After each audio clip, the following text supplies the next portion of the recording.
John. I promised already I wouldn't read this, but there's just so much in here. You know, it's interesting. I also promised Tom that I would keep his resume to things that happened in the last decade, because if I didn't, his distinguished resume would take us quite a while. But anyway, welcome again. And as John mentioned, this is the 25th of these lectures, and we're delighted to have Tom join us tonight. Thom Mayne, FIA, is the founder of Morphosis, an interdisciplinary and experimental practice based in Los Angeles. He got his Bachelor of Architecture from the University of Southern California in 1968 and a Master of Architecture from Harvard in 1978. Throughout his career, he's also been an educator.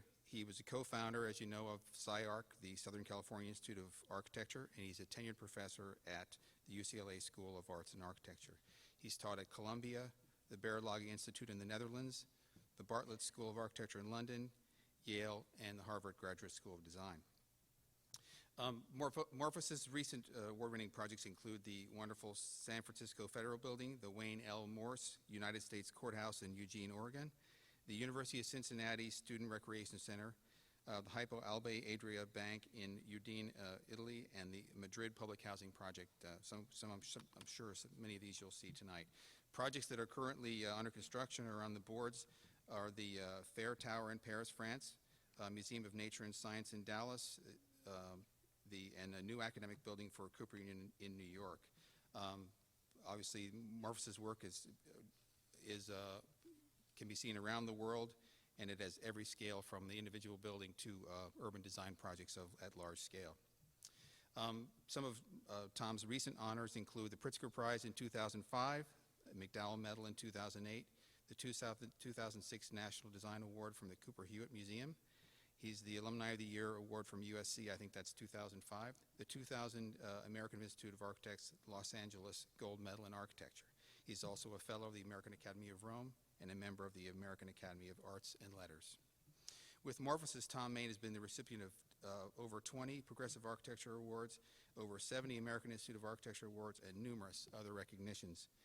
Under Tom's direction, the firm has been the subject of various group and solo exhibitions throughout the world, including a large solo show at the Centre Pompidou in Paris in 2006, the Contemporary Art Institute in Cincinnati, the Walker Arts Institute in Minneapolis, and a major retrospective at the Netherlands Institute in 1999. Morphosis' buildings and projects have been published extensively. The firm has been the subject of more than 20 monographs, and one of which you can see tonight, from publishers all around the world. It's an honor to welcome Thom Mayne to Philadelphia and to our distinguished list of lecturers. Tom?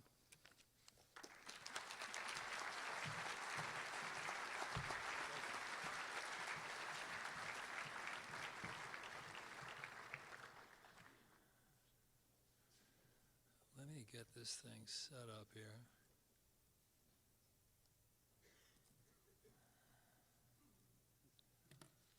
Terrific. Thank you so much. It's funny, I tend to put ideas together literally a few minutes before these things, because I'm never quite sure. Am I okay? The kind of what I want to address, because architecture is so immensely broad, and your positions are shifting in terms of the focus of your work. But tonight, I've decided to talk about the three kind of territories that I've been exploring for the last 25 years that form the basis of the work. But just before that, I would like to say, and it's going to be easily understandable for you in Philadelphia, because the work is clearly kind of indigenous to a place like this. There's certain broad ideas that have propelled me since really my academic career. And I have to say, it's kind of fascinating. This is the 25th event for Lucan. I put up, it's my 175th work in progress, which means it's my default lecture, meaning I'm just going to discuss whatever I feel like talking about. And I'm actually of the generation which left Mr. Kahn and Corbusier and Mies van der Rohe and Aalto, particularly those four people. And that when I was in school in the late 60s, there were changes taking place on both political and cultural levels that were absolutely fundamental to my outlook in life and have formed me at that point.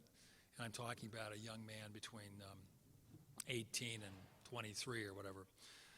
And what took place simply was that architecture was about to depart from its more internal structure, architects looking at other architects, and generational information moving from one to the next.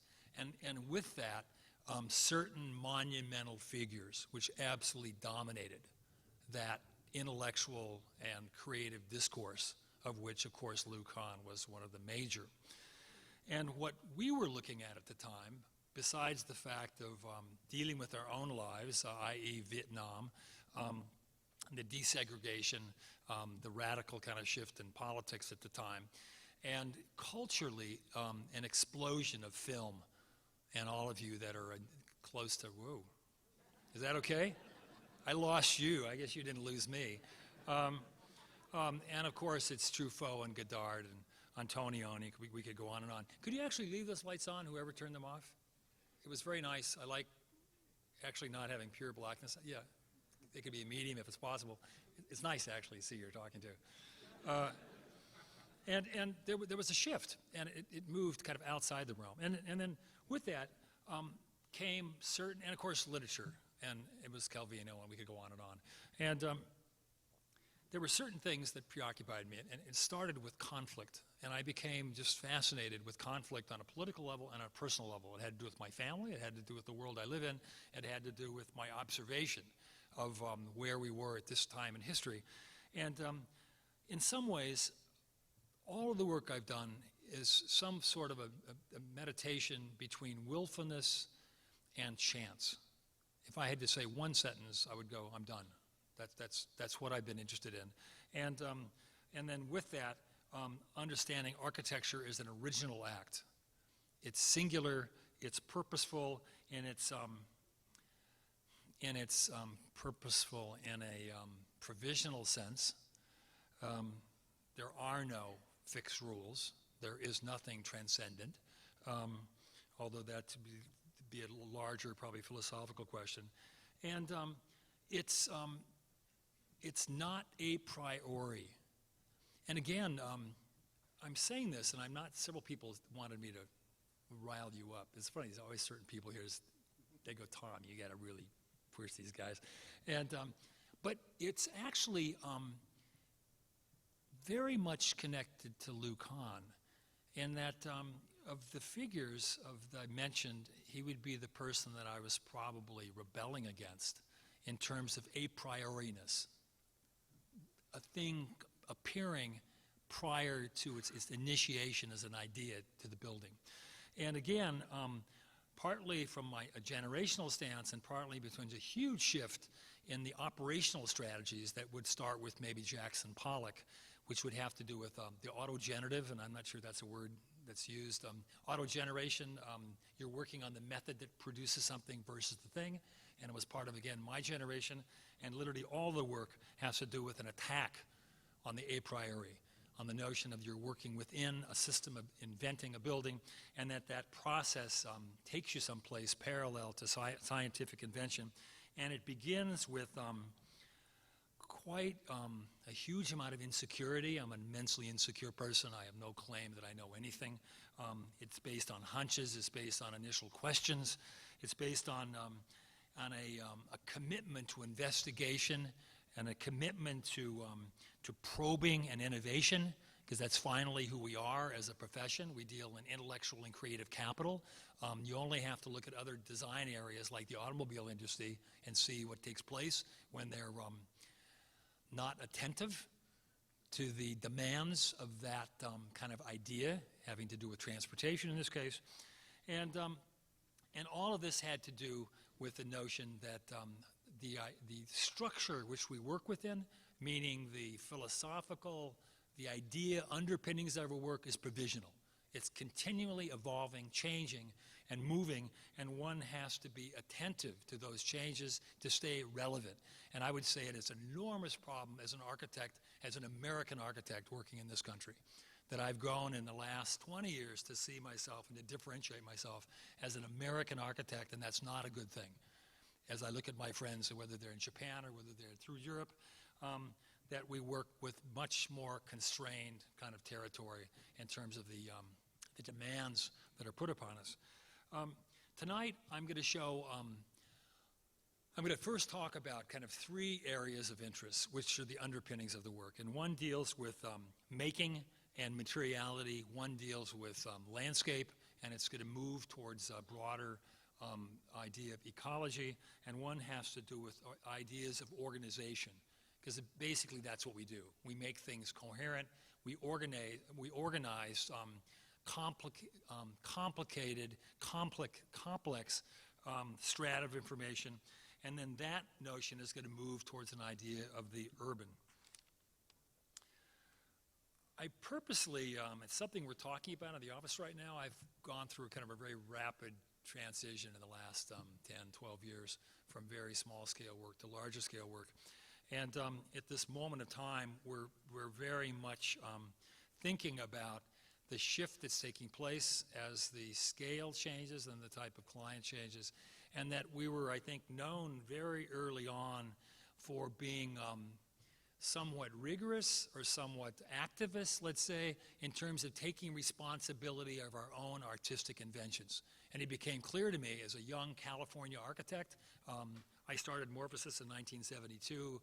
I was just barely 28 years old, only worked for a couple offices, and it became clear to me working those offices that they were not capable of maintaining the integrity of their own ideas, and it had to do with the power of both the economic structure we work in, the particular capital structure we work within, and it had a huge amount to do with the nature of the construction industry.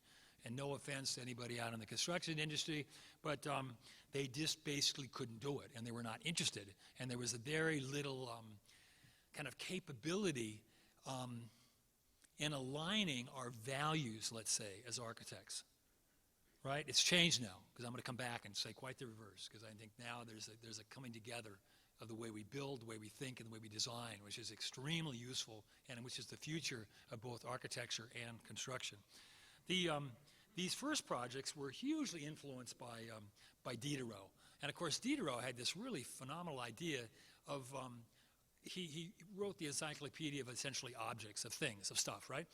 But his idea was that objects convey intelligence. And became fascinated with this idea. And our first early work, the drawings, the work itself, was connected to the scale of work we could get. This was work 30 years ago.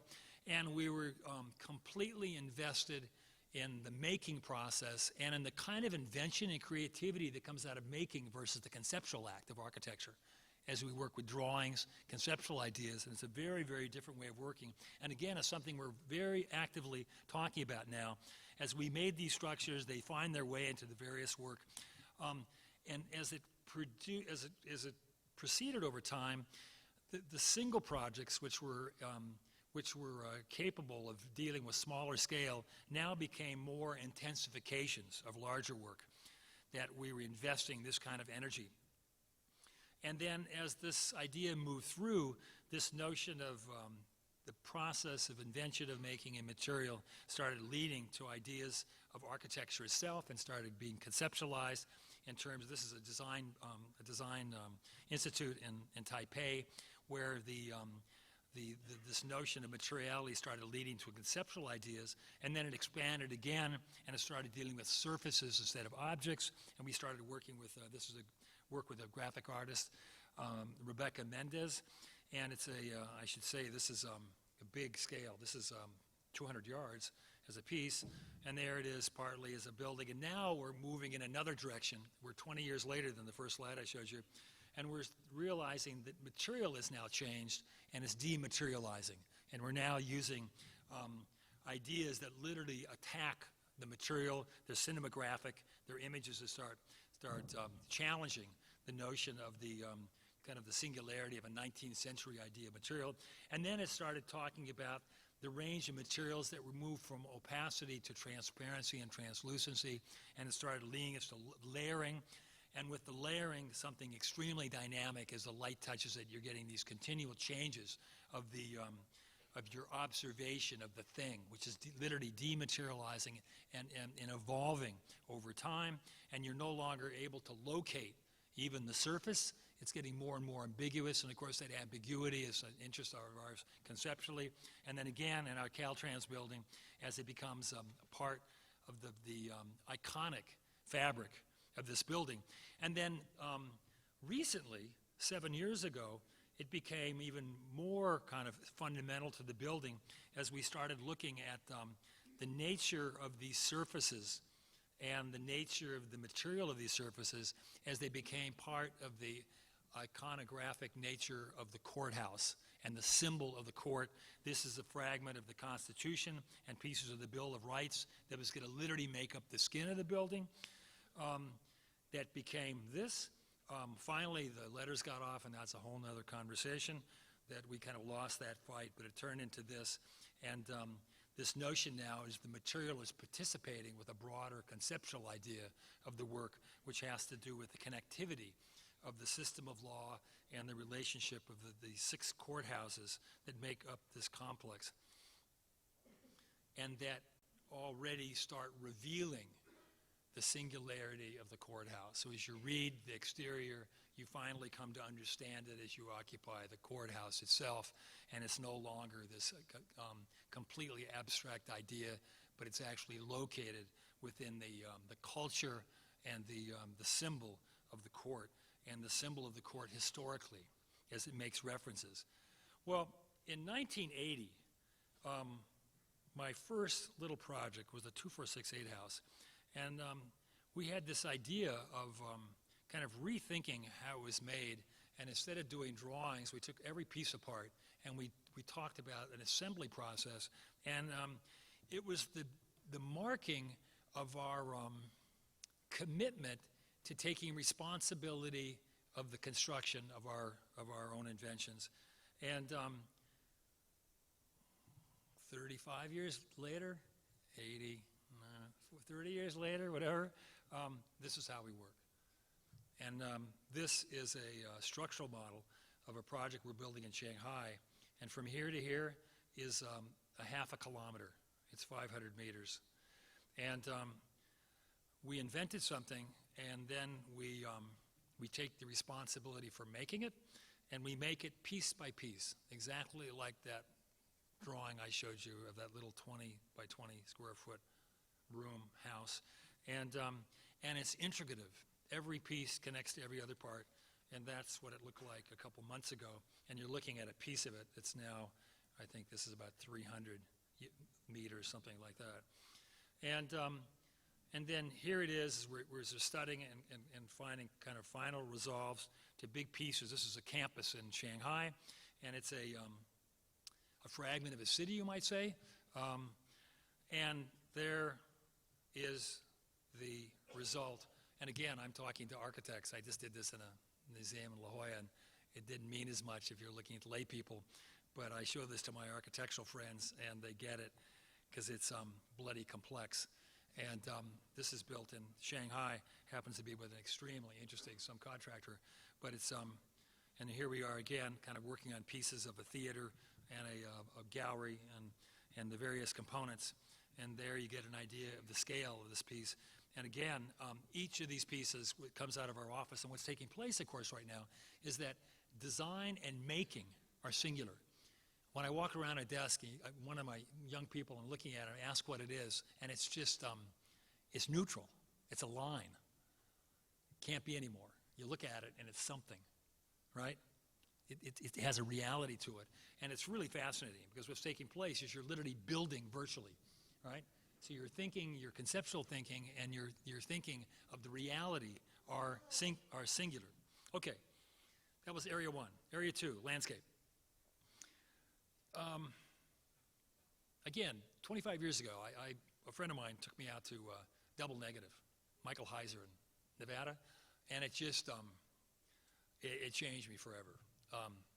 He's digging, he's cutting, And, well, I was kind of ready for it because I was very interested in with Pichler's work in Austria, and Pichler was the kind of the John Hayek of that country and had huge influence on people like Raymond Abraham and Wolf Prix and Gunther Dobenek and Hans Hollein.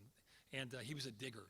And I was already kind of thinking about this notion of this very primitive kind of notion of digging the earth and occupying the earth versus building it. And immediately it had effect on our drawings and models. And as we received a commission for a residence up in Santa Barbara, we were starting to scratch and mark the earth, and we were connected to these various groups of earth artists as a very different idea. And then right after that, got a piece of work in Japan, in Chiba, Japan, and started working on this idea of a project that would hold the site, and the main piece is a wall and a series of light hoods that support the building, which is now part of the earth, and kind of an entryway that's part of that sequence, and then one object that has the conventional notion of view and sight that represents the conventional piece.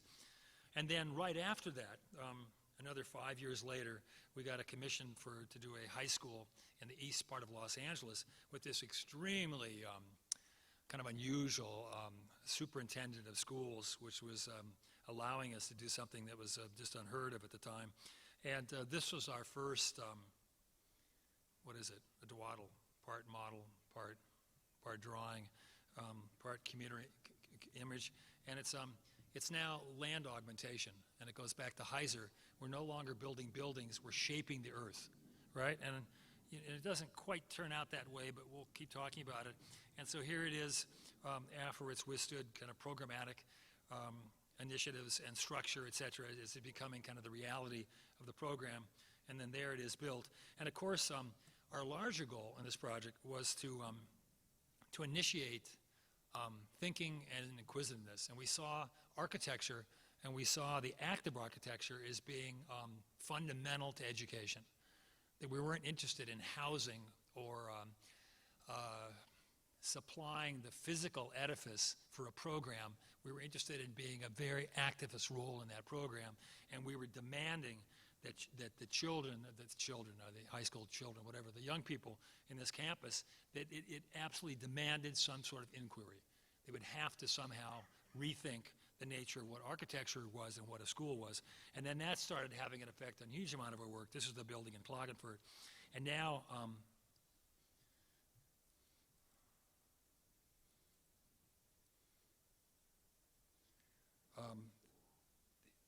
60% of the work is kind of reshaping the earth surface, and then out of that escapes another kind of active surface and a piece of typology versus morphology. And there it is right after, or just about being completed. And again, this is that surface, and then it finally kind of lifts up and starts interacting with the more conventional pieces. I'm going to talk about that in a minute. And then another project where the building is now being kind of informed by the landscape. This is again the Hoopa Bank in Udine, Italy. And the land now is completely augmented.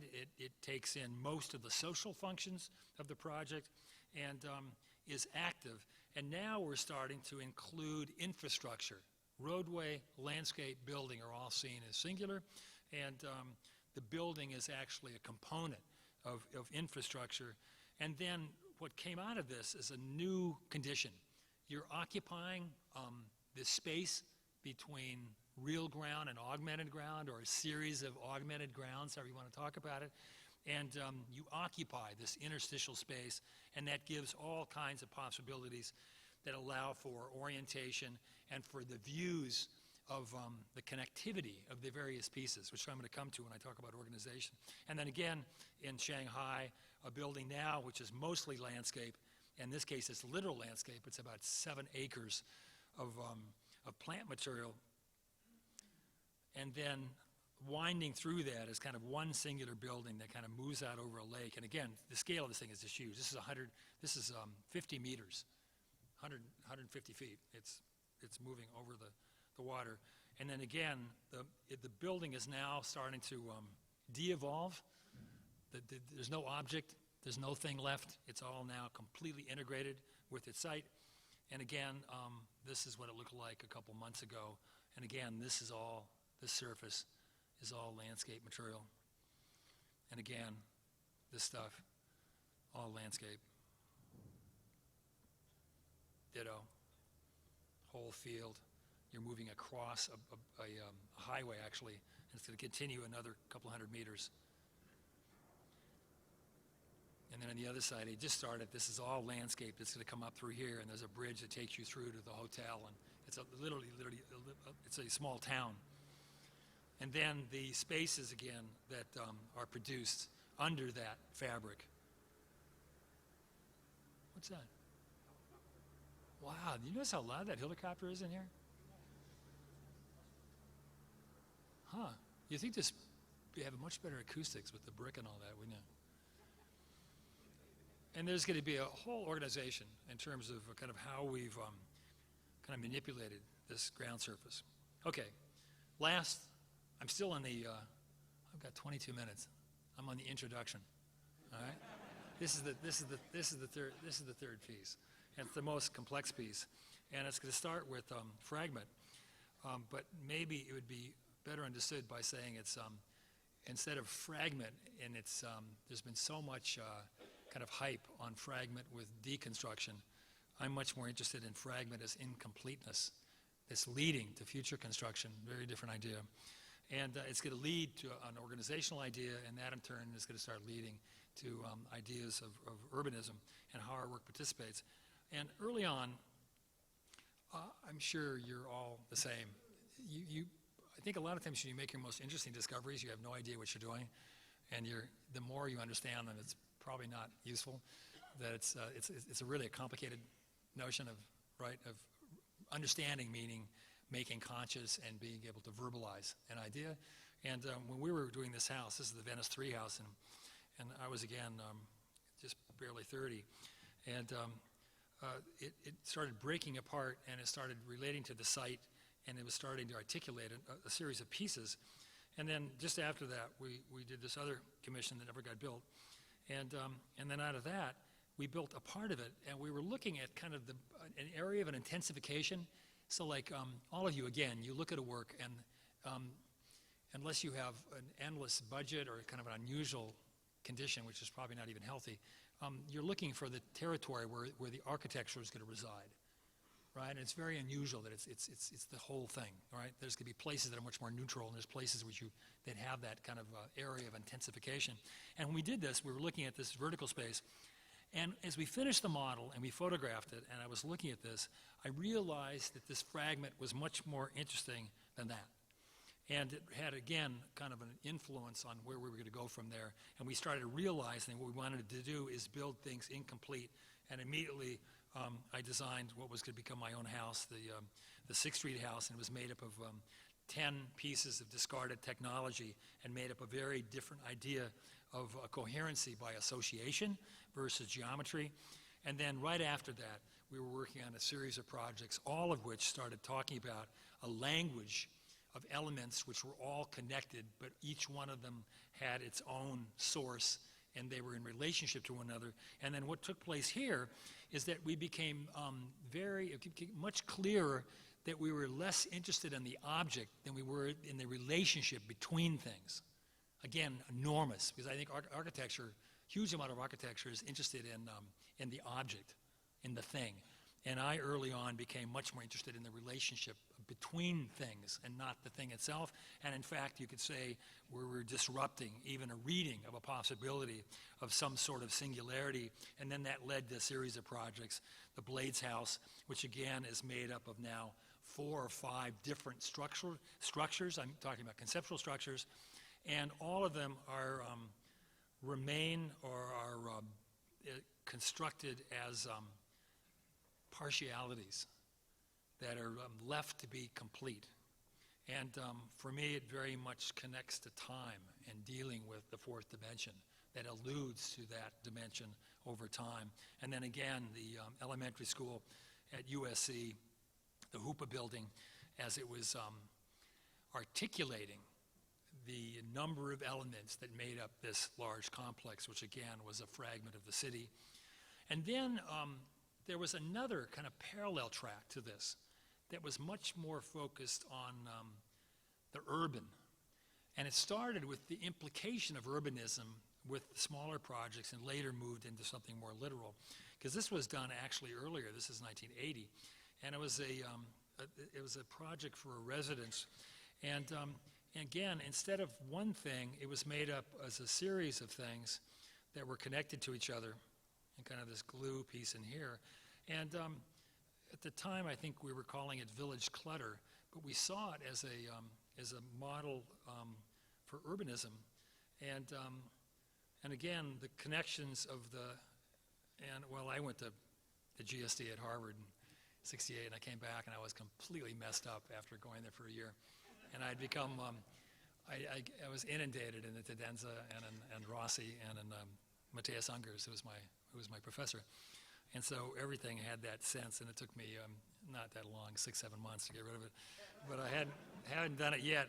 And it's typology based, meaning it's in my terms a massively overinvested in history.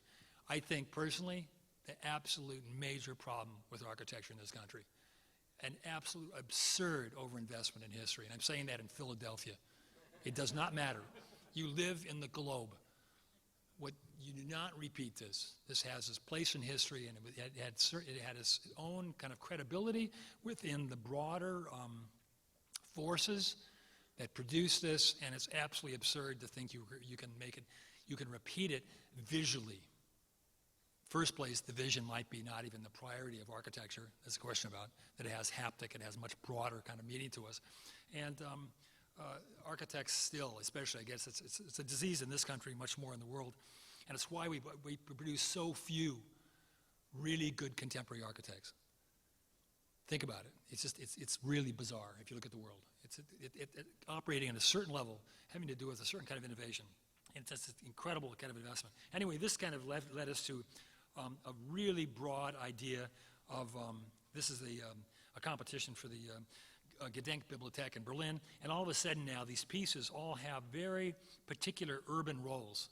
And the building now is a series of buildings that solves these various urban conditions.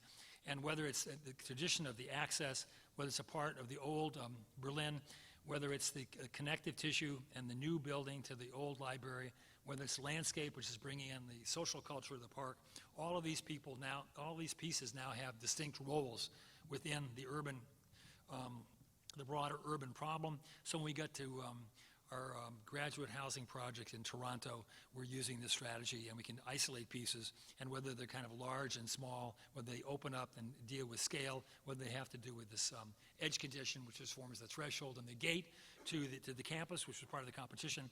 All of them are kind of specific. And again, in Los Angeles with the Caltrans building, where we can isolate roles of elements which are part of infrastructure, in this case a 100-meter long lamp, which is part of a connective tissue from Japantown to Frank Gehry's Disney Hall, whether it has to do with the signage and kind of playing with the historic condition of the site. It's 100 Main Street and 100 First Street, and this is the kind of the beginning of downtown Los Angeles.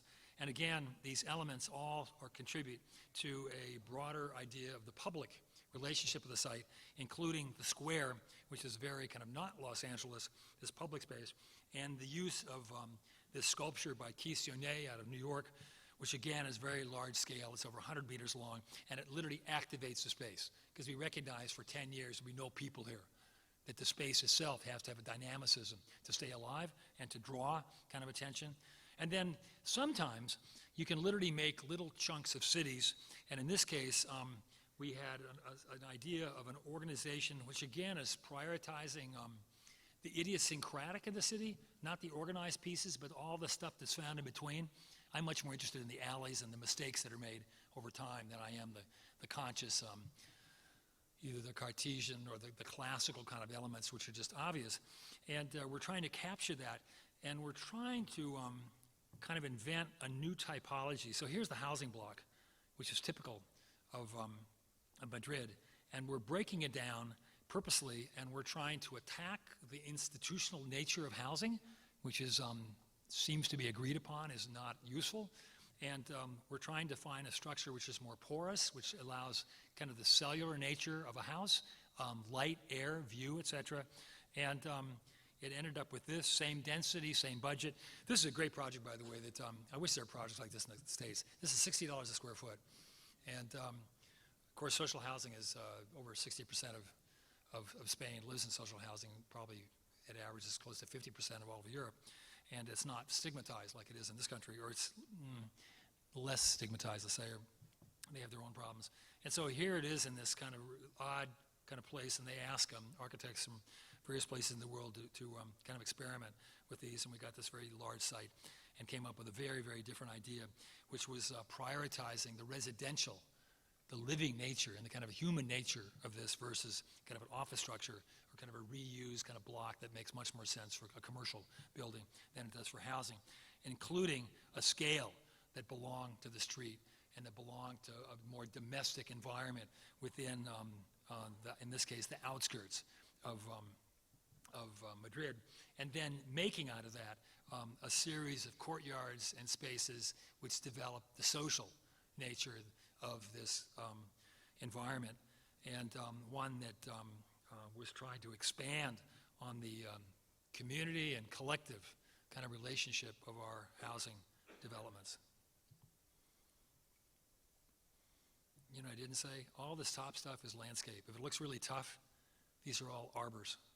Landscape was absolutely a major part of this. And then finally, we're working off of multiple systems versus single systems, and this is key to everything I'm going to show you, because I can build something.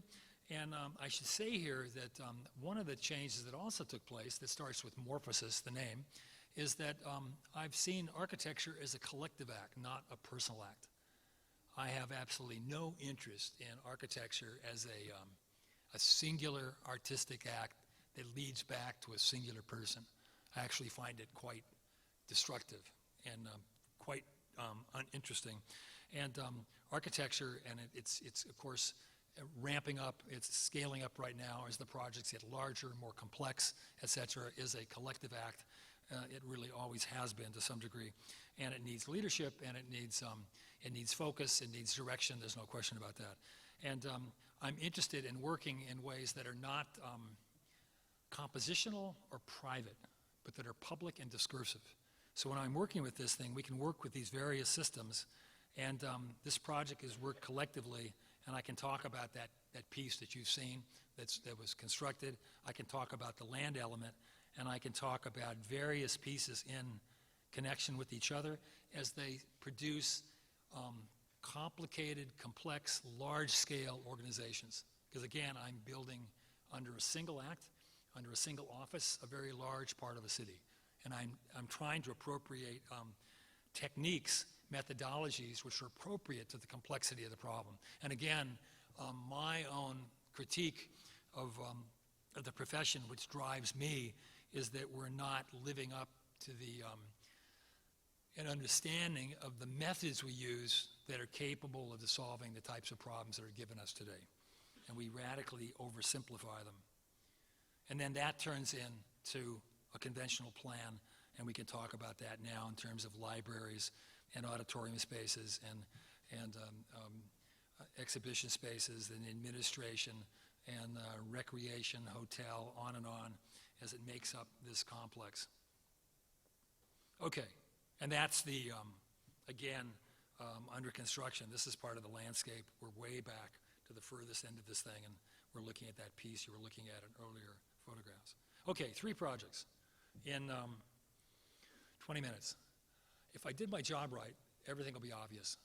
That the projects you look at, they're focused on maybe 3 different things. The first one is our project in the campus at Cincinnati, and it's going to be about connection at an urban level. The second one is going to be the San Francisco building, and it's going to be about something intricative. And the third one is our project at Far Tower, and it's about the meshing or the intersection of an icon client and performance. And again, I would think today, as we produce, especially at this moment of history, given our economic and political kind of issues that are prevalent, that we're looking for resolving, again, conflictual tensions. Because I'm asked often, can you even produce kind of strong architecture in this political time? And I'll let you answer it. Cincinnati, campus, you probably, Eisenman was here, and you probably had a group of people that showed projects. Interesting idea. They hired, quote, design architects. Kind of an odd idea, I have to say, meaning that there's not design architects or whatever. And they hired Peter Eisenman, and that was an interesting choice, because if you're going to hire somebody that's about a complicated character, you can imagine, and get through that one, you're going to be in good shape. And they were literally looking at architecture of increasing the status of the campus, which is a really kind of radical idea. And Frank Gary's got one up here, and Michael Graves is right there, and Cobb's over here, and on and on. And we got this kind of middle site, you'll see in a minute, right there. And huge project, largest on the campus. And the last one they did, they decided they didn't want any more icons. They want a connective tissue. And there's going to be a building right across of it by Moore Udell, and then the student association building is going to be worked on by Charlie Guathamy. And it's going to be about this nature of connecting, and they destroyed the whole kind of middle fabric, which was absolutely disruptive to an understanding of the campus. And we produce this complex, which is the edge of a football field, and you're going to move from the old campus square through to the new campus, and then across to the next square, which is the medical and scientific campus. And it's literally, there's no kind of object. Its purpose is only as part of a connective tissue, and all of the pieces are literally deriving their ideas from some existing condition. So there's no kind of traditional invention.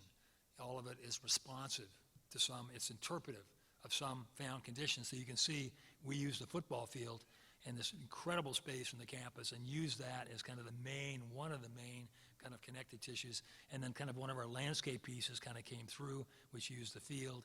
And then we put a part of a piece of symmetry. There's another one that's going to be built here in our plan. And we tipped our hat to Michael Graves and his interest in symmetry, and to the role of that building in terms of part of an entrance, and so on.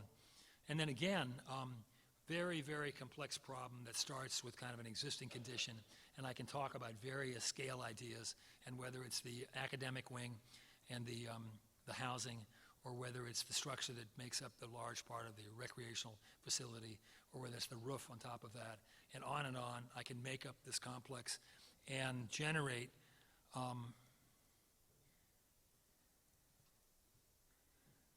hugely complicated, kind of interdependent structures out of this, which has to do with the connection of these 5 very different uses. It was the first time they brought housing onto the campus.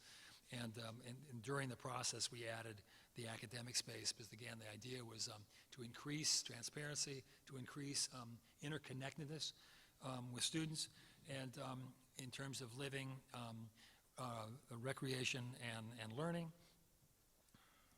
And again, I won't bother you with, but I can take you through this thing. And it's what we're interested in is we're organizing complex data. I mean, it's as simple as that in some ways. And we're looking for methods to do that, and they're collected methods. And what we ended up with is this. And then, of course, we realized, like in the Hoopa Bank, that it's seasonal.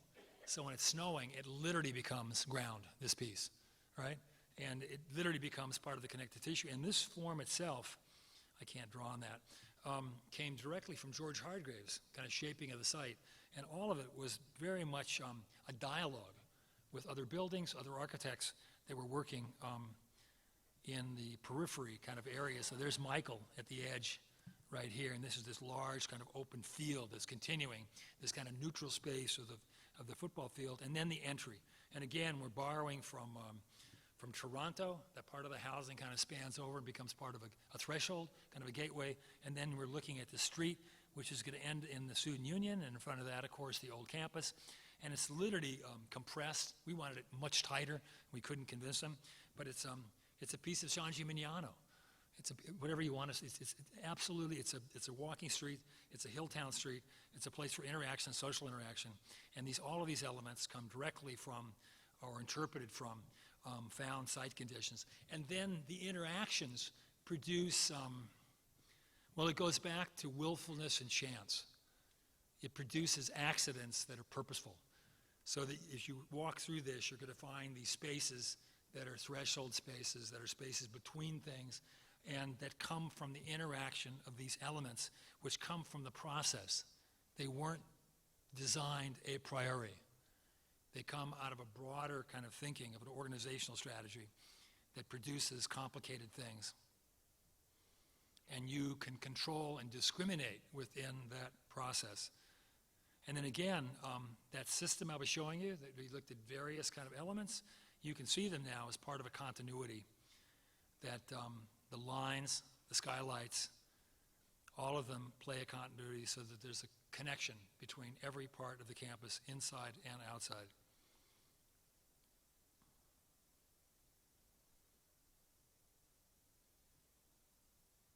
The building cuts into the ground, the pools are there. And if you could see the building, if you're walking, you'd recognize these elements. The series of lines are not just structure, but they're organizational elements that allow you to perceive this, to understand where you are and to negotiate within a complex environment. And sometimes they're idiosyncratic, and sometimes they're repetitive, and they're serial within more kind of normative means. Second project, our project in San Francisco for the GSA. This is really an interesting one because before we had won the competition, and before we even arrived, the newspapers were already, there was stuff happening about Morphosis, and bad boy Thom Mayne and a radical firm is going to come up and literally, do you talk like Bill Maher here? Can I say it, fuck up your city? I just said it. And so it was really fascinating because by this time we were becoming more strategic. And again, that's a really interesting conversation, and one that's starting to enter the university. And that I think today you have to think way outside of design in terms of just the physical design sense, and one has to think strategically. And when we started this, we decided we were going to talk about the workplace, its urban condition, and resource management, sustainability, and never talk about the physiognomic, the look of the building. And we went on and produced that. And it's a very, very performance-driven building. I'm finding that people have a hard time looking at it, which is a whole other subject. And maybe, do you guys ask questions after these things? Because I'm very aware some of our buildings are very kind of clumsy and ugly, and it might even come from my admiration of Jim Sterling, who I recognized very early on. I loved his buildings because they were so clumsy, and but they were just so him. And I'm interested in the Dubuffet idea that there's no such thing as beauty. Beauty is a cultural phenomenon. There's only something that's demands inquiry and that is engaging, and I'm interested in that idea. And so we get the skin, and it really doesn't matter whether you like it or not. It performs. It's the first tall building in the United States where we took out the air conditioning in all but the cabins, which is about 15% of the building. And it operates like a machine in the kind of true early modernist sense. And the back skin is the north face, and it guides in light, and it's thick, and it plays as a foil to the history of the city and to this lovely kind of contextual nature of San Francisco and kind of these industrial alleyways, which are so much part of it. And then, of course, the thick skin, we were fascinated with its perceptual role in terms of how it dealt with light and how the edges start disappearing in the light. And then a courtyard, which will become one of the connected pieces of the mission area. And then we put the cafe on the corner and took it out from the building so that the people actually have to come outside, join the community, and the community comes to them. And it's a connected tissue. And then, of course, more important, it opens up a space to observe the Ninth Circuit Court of Appeals, which is the infamous Ninth, and a beautiful kind of restoration work that they just completed 2 years ago. But it opens up, which is probably the most important building in San Francisco, to the public and to the square. And then in this body, we put a park, a Vespato Park, which is so much part of San Francisco, but it's on the 9th floor, and it just immediately became kind of used. They have weddings and all kinds of events there. And you can see Mission Bay on one side, and you're looking back at the city on the other.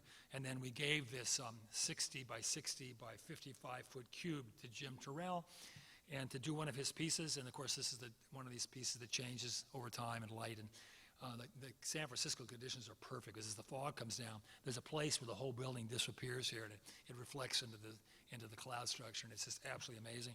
You can see this from 4 kilometers south as you're coming into the city from the airport, and it's one of his most probably public pieces to date. And then you're going to look at pieces that, again, all talk about systematized things which are shown in an idiosyncratic way. So you'll get one column and one piece of light, et cetera, and it's the entry. And it's going to be entering this very, very grand space. It's a space that's about 70 feet tall, and it's openly nostalgic, openly optimistic to the WPA. We built this in the Bush administration, by the way. We were highly aware of it. And we wanted to build something that was just outrageously optimistic and that talked about the nature of the US of A in the most kind of honorific terms. And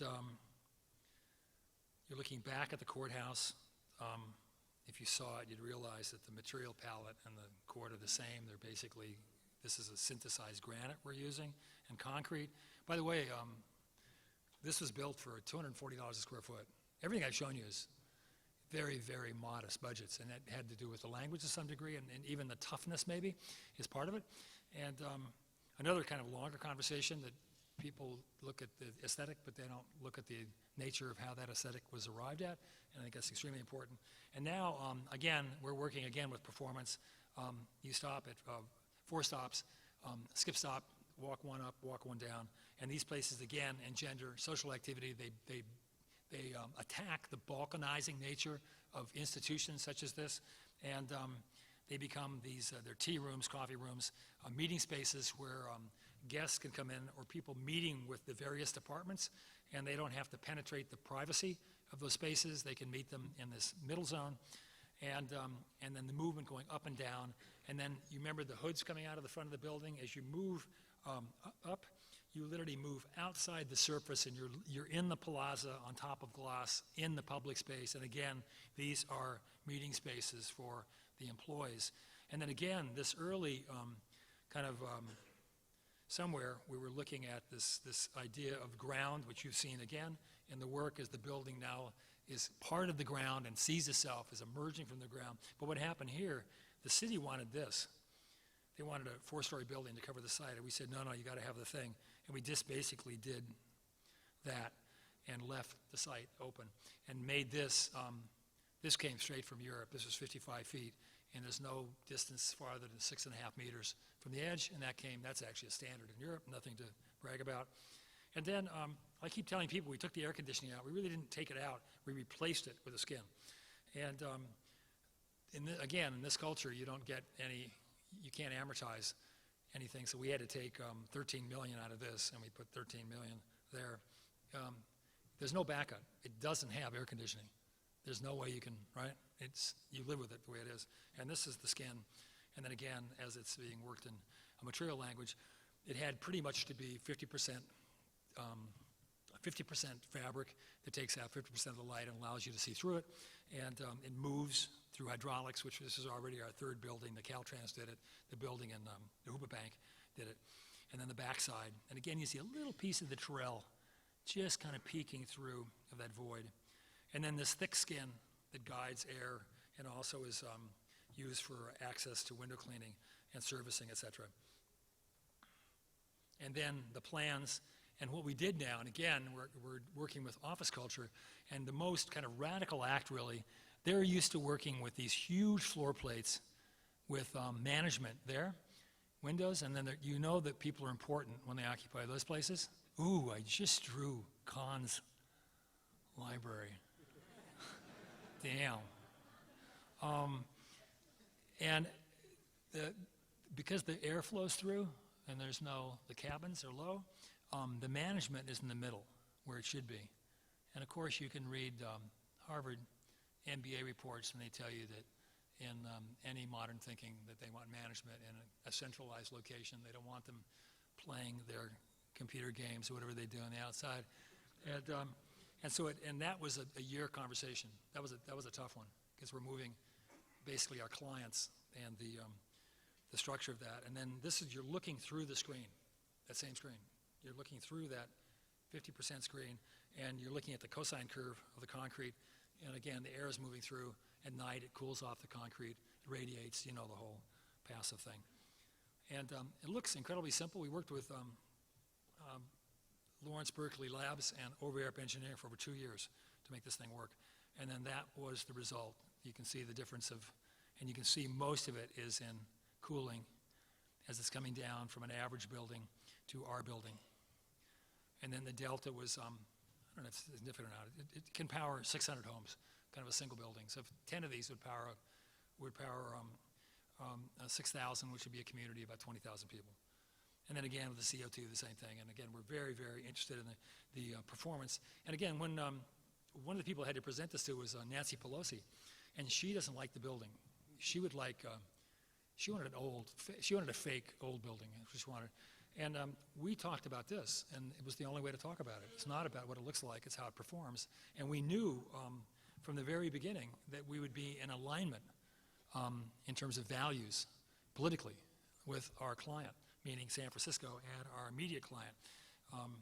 It was very, very useful. And then finally, just really quickly, we won a competition a year and a half ago to build the FAR Tower in La Défense, and they were connecting it literally to the Eiffel Tower. It's a couple centimeters shorter, and it's, of course, at the edge of Paris proper. This is La Défense. This is the boundary of La Défense, and if you remember the highway, we're right at the edge of the highway, and you're going to see it, how it cuts off. We're right connected to Nervi's, Knit, the entry portal. This is the arch, the second arch, right? This is the LA. This is the metro and RER stop that brings in, I'm not good with numbers, over 500,000 people a day. And this is the scale of the project in its context.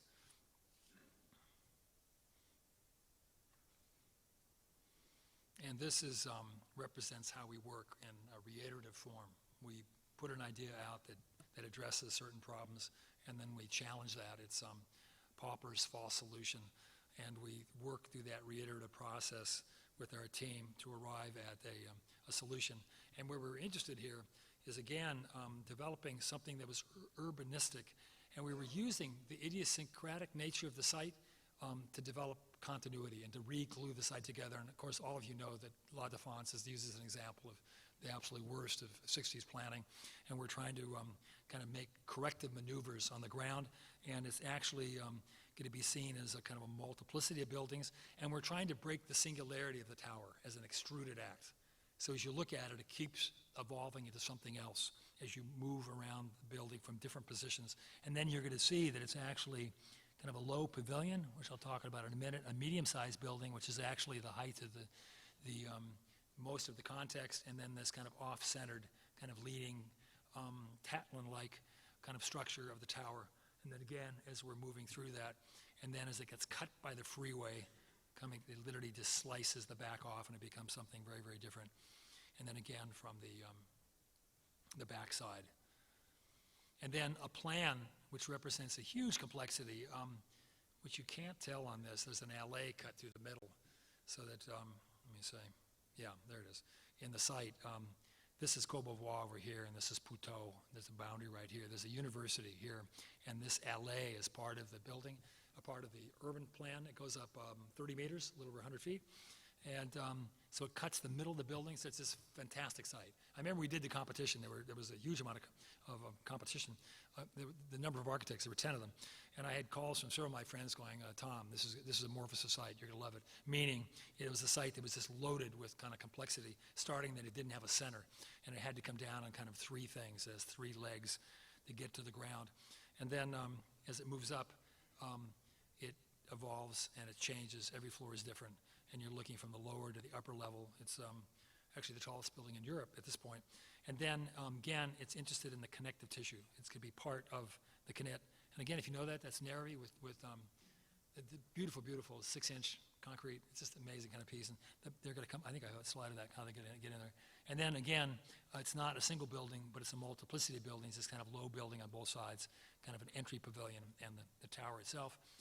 and then the connection to the Connect. You're going to come into the pavilion and kind of up to this 20-story high entry space. And then the basic kind of notion of how one works from the 10,000 K come in an hour and 15 minutes, and they're coming through the Connect building and then through our pavilion, up the 30 meters, and then the elevators start at the lobby level, which is, I think, 35 meters in the air. You can already see Paris. You're looking down the Champs-Élysées. And then again, this kind of very unusual kind of structure where the elevators are kind of suspended in this upper space. And then looking at working on the pavilion itself and this series of escalators that moves you through the pavilion over this public space, looking down through the rail system that goes under it. Besides that, we have an RER, the freeway, a metro coming underneath. It's just, it's really wild. And then looking up at the tower as you're moving through the escalator, these glass tubes. And then, it's not the one I want. These are too small, it's not gonna work. But this kind of entry hall, you come through and kind of move through a gap, and you move to 2 levels immediately, and it takes the 10,000, breaks them down into 2 5,000 units. And then there's this leg that we just finished, and we're occupying it with a cafe. And again, when you work with these really extreme kind of idiosyncratic things, I just love this stuff. The cafe is on 2 levels down here, and it's gonna be like putting a cafe in the Hoover Dam. This goes up here, that's 35 meters. And this is gonna be the space of the cafe. It's gonna be just phenomenal. And it's just a found condition, and it came at the last minute. Again, one of these things that, again, I'm speaking to seasoned architects, the strategy also has to do with the flexibility required to work today. That we're changing things at the last minute, and you need something hugely flexible to do that, a methodology. And then this is kind of an early kind of start at a rendering of that space. And then again, the building is made up of a series of systems which we can articulate. And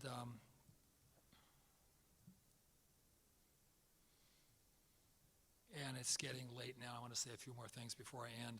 But again, what I mentioned earlier, working with subcontractors, that we're so totally invested early on, really at schematic design, that the structure has, because of the nature of the structure, all the pieces are different.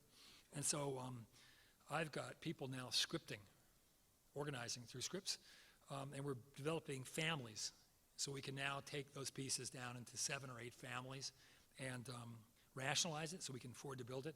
And then again, this one, in the nature of, they asked us to build an icon, and it was kind of an unusual project that way because they saw that, and that's why they had the competition. But at the same time, they wanted it performance-driven, and so these 2 things connect in this building. And now we took San Francisco, which was this, and we did this, where the shading system, the kind of performance system, goes east, south, west as the sun moves, and it's kind of just ramping it up. And then on top there's a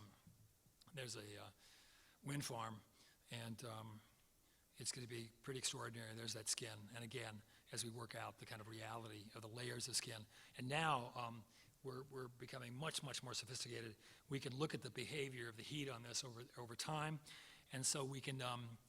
Satoru, my scripter, there's 4,000 individual pieces of screen, and each of these has a date, and he can tell us exactly when they operate at the maximum performance, and we can proceed with the design of the project on that basis. It's just really amazing what's taking place. And again, we're looking at these interstitial spaces and the windmills on the top.